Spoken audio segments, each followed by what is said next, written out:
ખાસ કરીને જુઓ આજના દિવસે બજારની જે શરૂઆત આપણને ખાસ કરીને થતી જોવા મળી હતી પોઝિટિવ હતી, પરંતુ ઉપલા સ્તરેથી ખાસું એવું દબાણ આજે આપણને બજારની અંદર આવતું દેખાઈ રહ્યું છે। ખાસ કરીને જો તમે જોશો તો નિફ્ટી 50ની અંદર અત્યારે 22,042ની આજુબાજુ ખાસ કરીને કામકાજ કરી રહ્યું છે, પરંતુ આજના દિવસમાં અહીંયા 22,261ના હાઈ બનાતા, એટલે લગભગ 200 પોઈન્ટથી વધુનું દબાણ અત્યારે આપણને નિફ્ટી પર દેખાઈ રહ્યું છે। નિફ્ટી બેંકમાં પણ જુઓ આજે 48,574ના હાઈ બન્યા હતા, ત્યાંથી આજે 48,000નો જે મહત્વનો સપોર્ટ હતો એ બ્રેક થતો દેખાયો છે। અત્યારની પરિસ્થિતિમાં તો લગભગ 400-450 પોઈન્ટ જેટલું નીચે છે, પરંતુ જો તમે ઉપલા સ્તરેથી જોશો તો 600 પોઈન્ટથી વધુનું દબાણ આજે આપણને અહીંયા પણ એક જોવા મળી રહ્યું છે।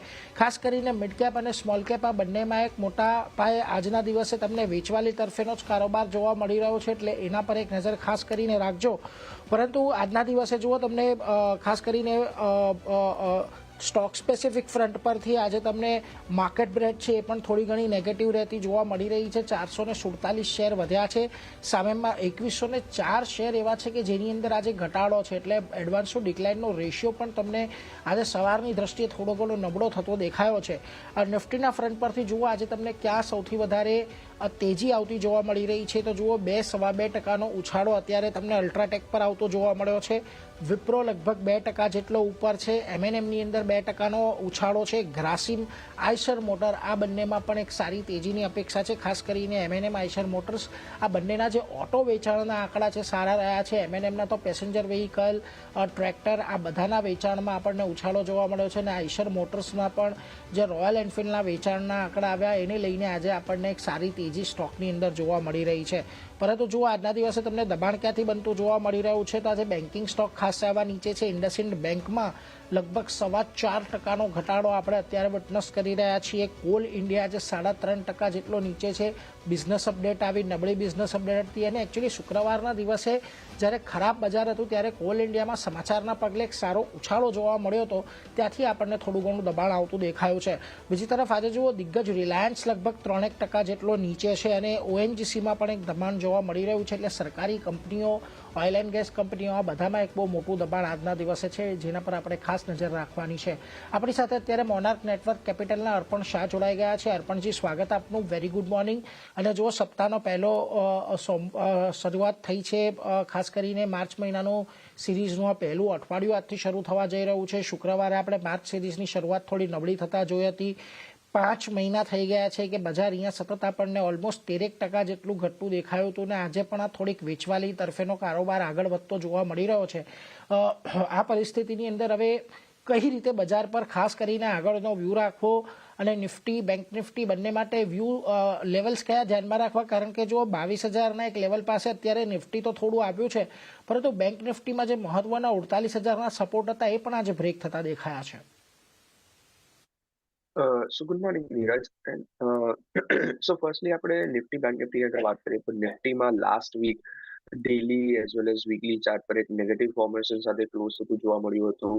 એન્ડ આજના દિવસે તમને ઇવન દો માર્કેટે ગેપ અપ સાથે ઓપન થયું હતું, ગ્લોબલી થોડા તમને પોઝિટિવ ક્યુઝ આવતા જોવા મળ્યા હતા, તે છતાં પણ ઉપર ઓપન થયા પછી તમને અગેન ફ્રેશ એક વેચવાલી આવતી જોવા મળી છે, અને અગેન માર્કેટ 22,000ના ફ્રેશ લોઝ પાસે ટ્રેડ કરતું જોવા મળી રહ્યું છે। નાઉ માર્કેટ એક ઇમ્પોર્ટન્ટ સપોર્ટ લેવલ પાસે ઓલરેડી પહોંચી ચૂક્યું છે, બીકોઝ જે પોસ્ટ ઇલેક્શન ડે જે હતું 4th ઓફ જૂનના જે ક્લોઝિંગ હતા એ 21,900ના લેવલની આસપાસ હતા, અને આપણે કરન્ટલી 22,000ના લેવલ સુધી ઓલમોસ્ટ પહોંચી ચૂક્યા છે। So looking at the current negative momentum, there are chances કે તમને આ માર્કેટ 21,900 સુધી એક લોઝ બનાવતું જોવા મળી શકે છે। But on the sorter time frame, જે રીતે શોર્ટ ટર્મ ટાઈમ ફ્રેમમાં જે મોમેન્ટમ ઇન્ડિકેટર્સ અને અધર ઇન્ડિકેટર્સ જે રીતે ઓવરસોલ્ડ ટેરેટરીમાં છે, એ જોતા એવું લાગી રહ્યું છે કે ફ્રોમ 21,900 થી 22,000ના ઝોનમાંથી તમને એક સ્ટ્રોંગ પુલબેક આ વીકમાં આવતો જોવા મળી શકે છે। And don't get me wrong, a pullback probably short lived હશે, બીકોઝ જે શોર્ટ કવરિંગ રેલીઝ જે હોય છે, જ્યારે ડાઉનસાઇડ મોમેન્ટમમાં જ્યારે શોર્ટ કવરિંગ રેલી હોય છે, એ શોર્ટ કવરિંગ રેલી એકદમ જ ફાસ્ટ આવતી હોય છે, બટ ફિઝલ આઉટ પણ એટલી જ ક્વિકલી થઈ જતી હોય છે।